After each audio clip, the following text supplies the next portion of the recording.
Hi, I'm Sandy Brown, Mayor of the town of Orangeville, and welcome to Talk 519 on Rogers TV.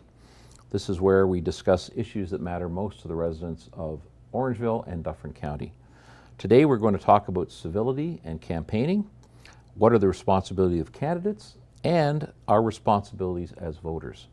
Joining me from the Better Ballot Campaign are Teresa McKeeman and Vivian Webb of the Better Ballot Campaign Steering Committee. Ladies, thank you very much for joining us tonight. Thank you. So for those of the viewers who don't know what this is, can we just start off by giving us the conversation or situation that started the ball rolling for the Better Ballot Campaign? So I'm with the Canadian Federation of University Women, and of course we were interested in looking at why so few women put their name forward to run for office. So we partnered with the University of Guelph to look at the barriers that women face in putting their names forward. And one of the things that we heard over and over again was that the toxic political environment was not attractive for them. In fact, they felt threatened, and we heard from a number of women politicians who actually had talked about receiving death threats and being afraid that just even to walk the streets without protection. Yeah. So, who is the Better Ballot Campaign for? How are you directing this? Well, it's for everyone. Okay. So it's not just for candidates. It is, of course, for candidates. We are asking candidates to engage in civil discussion and respectful debate. But it is also for voters. We know that voters have a lot of power to influence politicians in terms of what they want to see and hear. And the media, of course, has a role to play as well. The media has great power as well, don't they? Yes, but it isn't just for women either. It started out that way because of the particular focus of the Canadian Federation of University Women. But as we ran the campaign last year for the municipal election, we got very enthusiastic endorsement from all of the male candidates as well. Well, most of the male candidates as well. And that was heartening, and that made us realize that this campaign has a broader reach and a broader appeal than we may have initially considered.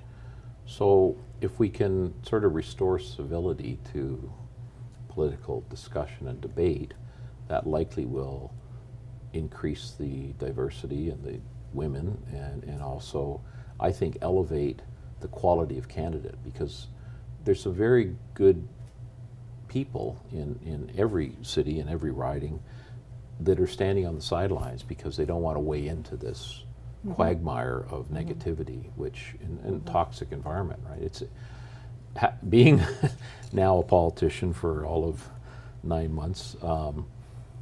There's some random attacks from on social media from I call them the keyboard warriors who anonymously can snipe without I don't know, indiscriminately attack. And with virtually no consequence. Right. Which and again, through fake profiles and things, they hide. And when I meet people face to face, it's usually a very cordial discussion. We can have a difference of opinion, and we can walk away to say we agree to disagree. But when it gets online, wow. It gets quite toxic. So I really applaud you, because can you just expand upon how this has taken off? Because it really has, hasn't it? Like how wide is this started to go? Well, we were quite surprised when we started this campaign during the municipal election, because we had all our stuff printed and it said Guelph on it. And then we started getting phone calls that said, do you think we could run this in our campaign, in our community? And we said, why, yes. Except that we couldn't help them much with the stuff because we were surprised. And we were pleasantly surprised, of course, that it did take off in a number of communities. And that encouraged us to think about going national, because of course the next election was the federal election, and CFUW very kindly offered to extend their partnership with the Better Ballot Campaign and make it a campaign available across the country. Yeah, isn't that wonderful? It is wonderful, actually. Have you had any calls from the United States at all? Have you had any interaction No. with groups down there? Because there's got, because of the rhetoric in the United States, and particularly since our orange-headed friend has been elected, it's been really toxic down there, and both sides really. The rhetoric is. Well, what's very interesting is that a coalition has not yet been built, but if you go around and look at various sites, there's a movement school in the States which is training grassroots organizers, and it's incredibly prevalent. They have a very high profile. They share many of the same principles that the Better Ballot does. I think, though, that everyone is there are a lot of things, organizations in Canada that are doing the same thing. Samara Centre for Democracy, Equal Voice, Future Majority, a number of organizations like that, and I think everyone is gearing up with this thing about encouraging more people to vote, talking about civility in politics, and we haven't reached the stage in an organizational sense where we're looking to make allies, or that coalitions are being generated, but very much it's in the air, I think. We certainly heard from voters that there's an appetite for this. We know that some people don't get involved in political conversations because of how toxic it is, and that's not good for our country. It's not good for democracy. Yeah, and I don't know if the media is responsible for it, but even addressing politicians has been taken to a new low, right? True dope.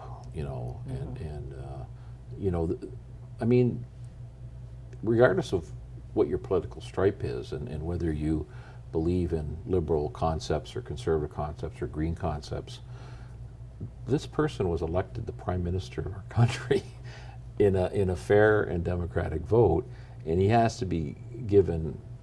Everybody takes a few missteps along the way, but the rude attacks on him is. I find it, totally unfair, and well, it doesn't advance anything. No, What do you gain by doing that? Possibly a momentary thrill by calling somebody a name. Who knows? Yeah. But it doesn't advance the situation that you're in. Yeah. If we talked about the issues, as you say, in a respectful way, we could come to an agreement on how to proceed. I think Teresa has noted that it has become the norm that a person who's running for election says, and I'm going to do away with everything that was done in the last administration should you elect me. Yeah, but it used to be, Prime Minister Trudeau, Prime Minister May, President Trump. Right.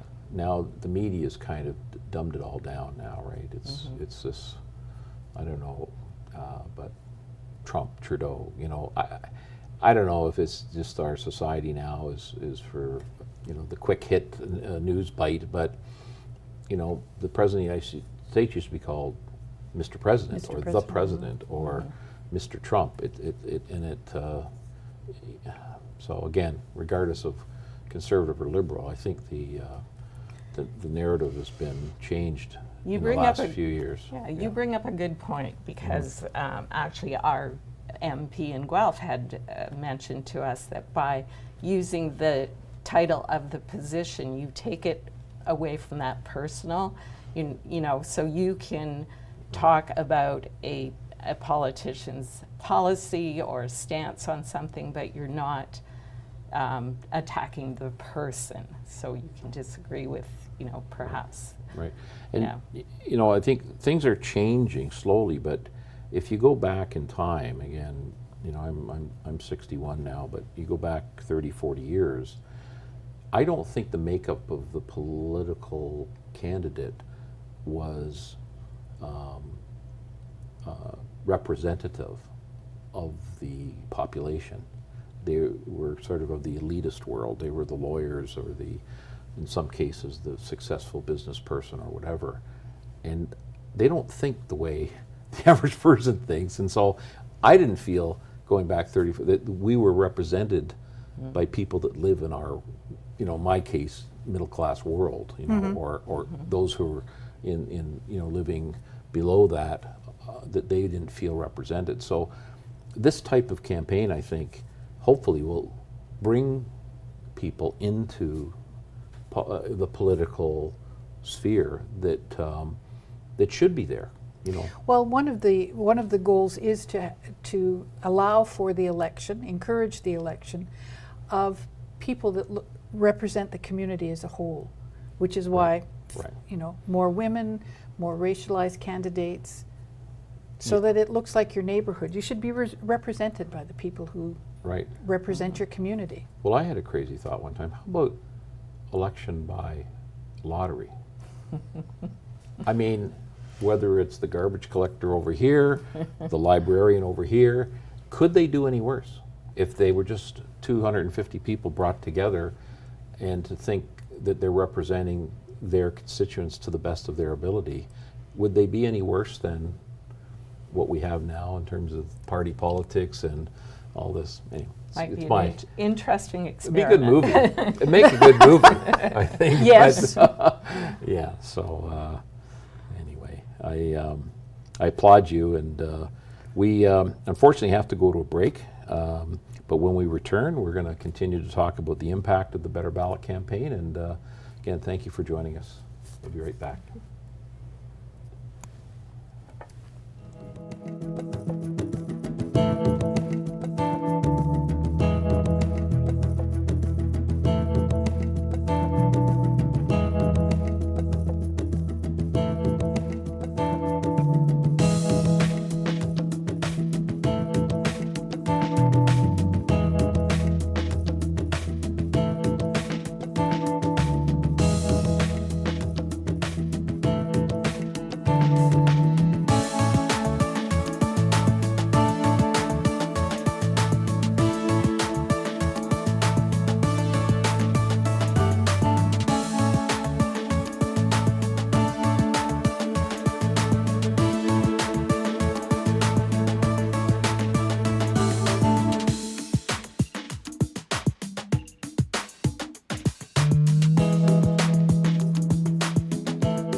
As a candidate in the 2019 Canadian federal election, I am responsible for the administration of my campaign and the conduct of those associated with it. I believe that everyone in the community benefits from campaigns based on civility and respect. For my part, I affirm that I will lead by example and support positive issues-based campaigns, never personally attack any candidate or citizen, and not support people or organizations who attack anyone with comments based on gender, race, appearance, religion, or status.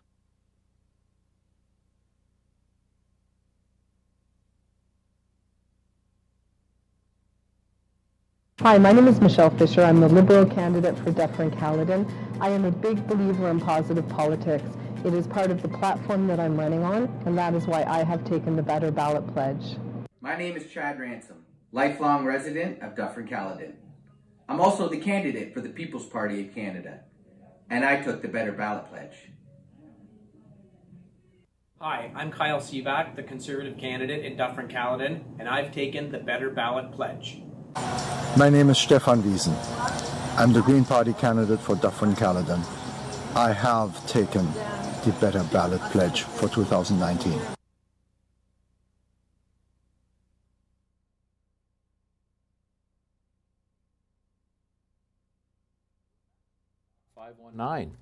Joining us is Teresa McKeeman and Vivian Webb, Better Ballot Campaign Steering Committee. So ladies, again, thank you for joining us tonight. So let's talk about the impact of this campaign.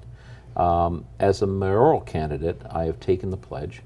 It's pretty simple to commit to the pledge. And how do you keep candidates and voters in check during an election cycle? Well, that's a pretty wonderful thing about this campaign, actually, is that it is about personal responsibility. We are asking people to step up. And so you're responsible for your own behavior. That is actually the point.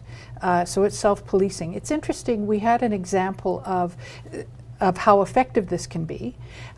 During the municipal election last time in Guelph, there was a ward meeting, and the moderator read out the principles of the Better Ballot at the beforehand. There were lots of murmurs in the crowd, and then the debate started. And at one point, someone slipped a bit and possibly was veering into dangerous territory. And the crowd actually said, "We don't want to hear that. We just want to hear what you think." Right. And it was a wonderful moment for us. We were in the back, of course, handing out bookmarks, but it was a wonderful moment because it is the most common question that we get. Who looks after making sure everybody stands up for it? Well, you know, it's not our job to sit there and monitor candidates' behavior or voters' behavior. It is up to voters to say, this is a voter's moment, right? To be able to stand up and say, I only want to listen to you if you're going to talk about the issues. Because during an election is when you as a candidate are most likely to listen to voters, ask for that sort of thing. So it is an important first step in getting involved in the political process, particularly if you've been, particularly if you feel that it hasn't been something you're interested in.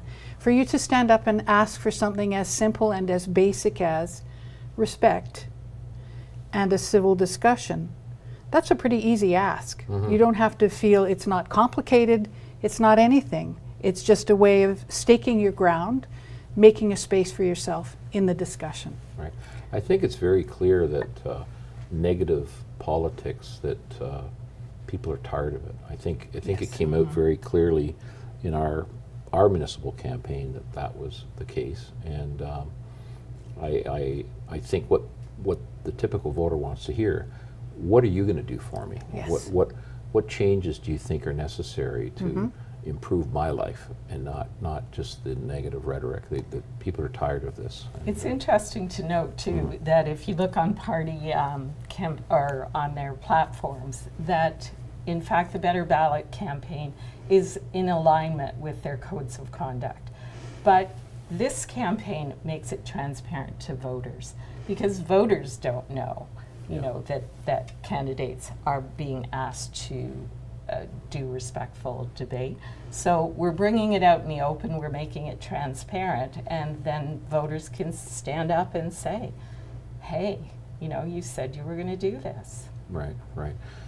I think, you know, my take is society generally has become less respectful across the board, and it's, you know, would only, you know, it kind of makes sense that it's found its way into politics, this disrespect. But the pendulum swung out here. Maybe it's time to, I think you ladies in your group are trying to bring the pendulum back to sort of a middle ground where the debate is civil and about the issues that are facing politicians. Well, we do make a point of saying that this is a very nonpartisan campaign. We're not interested in electing anyone in particular, or supporting any party in particular. It's really about the environment in which we do politics.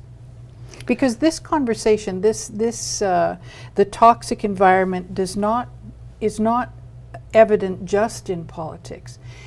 It is evident in community leadership positions as well. So that women and other groups feel that anytime they put their head above the parapet, they're going to be vulnerable to attack.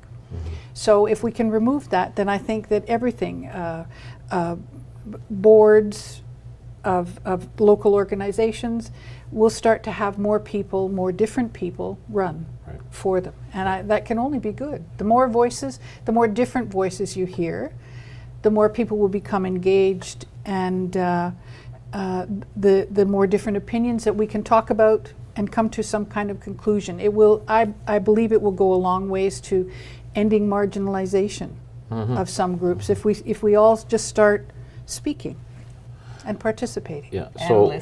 And listening. Right. So, you know, your this program, you know, we talked earlier about how it's been spread across the country through the CFUW Yes. group, and it's had some media attention for sure. It's a very positive thing, and in our town, there's already talk about campaign school for women here. I've already had some personal discussions about this. I'm 100% behind it, and I think we'll be able to invite some former female politicians to share their experience and to give some tips to those who might want to step into the ring, so to speak, because a couple of women politicians, ex-politicians that I know, have been attacked, threatened, physically threatened, actually, you know, online and in person. I witnessed it. So we really need to take this very, very seriously, and I think it's going to be watched, and I really applaud you for getting this ball rolling in Canada, and I hope it spreads around the world. Well, we had an interesting comment. So there's two councillors in Guelph hold a breakfast every Thursday where the public is invited to talk about whatever issues they want. And one of the chaps who attends those breakfasts, I gave a presentation on the Better Ballot last time, and he said, yes, I support it, yes, it's all right, but I want to tell every man in this room that they have a responsibility to step up, because you're the ones, not you. They said, the males are the ones that contributed mostly to this environment, and we need to stand up and be counted. We can't be silent. So it is a campaign for everyone that way. So on your website, you've got 5 next steps for voters. These include some important points. A couple I'd like to discuss. Listen to more than one opinion and find credible news sources. Check the facts and be careful on social media. So these things go hand in hand. How do you feel the candidates, parties, and voter response? Do you feel that the candidates, parties, and voter responsibilities are? Like, how do you feel those 3 things will be handled by those 3 groups? Well, I think that if candidates paid more attention to these things, they wouldn't make so many mistakes. I think we hear in the news almost every day where a candidate says something that then is proven to be untrue or unfounded. And so I think, it would be to their advantage as well to actually follow these rules. I know it's hard because a political campaign happens very quickly and there's a lot of interactions, but and for voters, I think same thing. If we actually go out there and say, if something doesn't sit right with us, we hear something and we're thinking, is that true? There are so many sources now where you can actually go and check. You can go to, the media sources that have a good reputation for being fair and reputable, and see what they're saying about the issue. And there's professional spin doctors that I think political parties hire, and also the dark web people that we hear about that are trying to influence from outside the country, influence internal politics. And so I've come to the point now where I don't believe anything. I don't believe anything on social media without checking it. Yep. So, and there are, as you say, it's not hard. You don't have to spend a lot of time to verify things. Usually, you can usually get a good take on it. So But how does a voter know the information is true, and how could they check it? So what steps do you specifically take when you're trying to verify a comment or something that you've seen in the social media sphere? Well, one of the things that I would do if I have the chance is actually go and talk to the person who, you know, the comment or whatever is about to actually sort of check with them, you know. That is a very good, when you confront somebody directly to prove their fact, I think that's a very good thing. So. Well, I think it's again about taking responsibility for what you read. A lot of we all complain about social media, and about the information tsunami that is coming towards us, and it's easy to be passive. And you have to accept that you're not going to know everything, but you can. One of the things that we put on that postcard was know what's important to you. Don't try to understand or take pass judgment on everything. There are issues that are going to mean something to you. Your experience is real. Your knowledge is real. Take a couple of issues, particularly if you're not necessarily politically active, and research those things, and just pay attention to that. We've reached the end of our time here, but I really want to thank you both for joining us. Congratulations on the 2019 launch of the Better Ballot Campaign, and best wishes. And thank you for getting this discussion started.